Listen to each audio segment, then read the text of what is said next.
are tired, and there also is this reclamation of my hair matters. I want people to know that textured hair is valid, it's beautiful, it's dope, because we can pretty much do anything. Every Black woman should just wear her hair the way.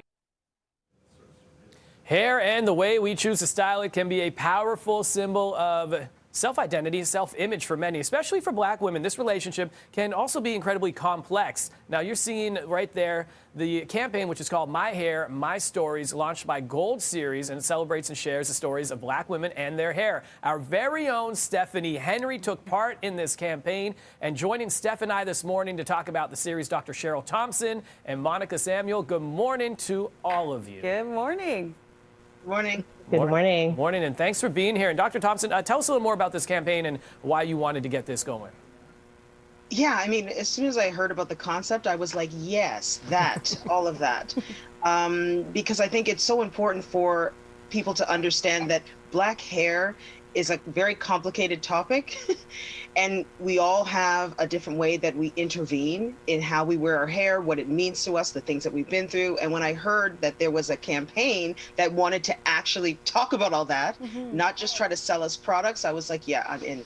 And Dr. Thompson, tell us a little bit about that history that goes behind Black hair, because you know a lot about it. It's a long history that we have to kind of squeeze down into this short amount of time. But tell us a little bit about it.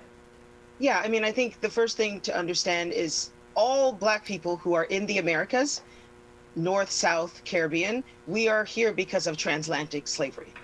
And so the story of Black people in the West begins in slavery. And so as we went through what they call the Middle Passage, came to the Americas and the Caribbean, we lost that connection with our hair. But at the same time, we kept it. Like, it's a weird balance, right? We kept certain practices, cornrows, braiding, certain styles. And then at the same time, we were kind of forced into wearing our hair in a way that would appease sort of like Western ideals of straightened hair. And then over time, we kind of developed our own rhythm of what that looked like. And we adapted. And at the same time, we were dealing with a dominant culture who basically don't understand anything that we do and question everything that we do. And so a lot of the politics of Black hair in the contemporary has a lot to do with the fact that we are trying to express ourselves, whether it's in an African hairstyle, or if it's straightened, or if it's curly, whatever it is. And then you have a dominant culture that's basically trying to keep you in a box and say, no, that's not appropriate, or you have to look like this, you have to look like that. So the story of Black hair has always been balancing. Yeah, it's a balancing act. Absolutely. Yeah. And Monica, we want to ask you about the campaign in itself. Why did you want to join forces with Gold Series and Black Women in Motion and do this campaign and bring it to life? Yeah, I think, following much of the events from 2020, there was so much alignment in making sure that Black women were at the center. And I think, what the campaign was about and making sure that there was that re-embracing, that reconnecting, and really honoring our truest selves and our ancestry. I definitely wanted to be a part of that. The Gold Series, My Hair, My Story campaign also involved a $100,000 donation to Black Women in Motion, which allowed us not only to do the campaign, but support some of our core services to survivors of gender-based violence as well. And I think I want to ask Monica, for you, growing up, what was it in your story? I know your mom was a hairdresser, so you saw different sides and different emotions from people, right? Yeah.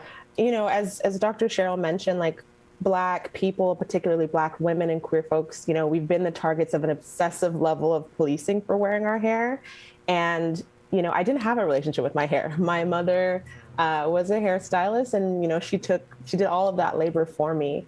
And in that, there was this fitting in and this adopting to white standards of beauty.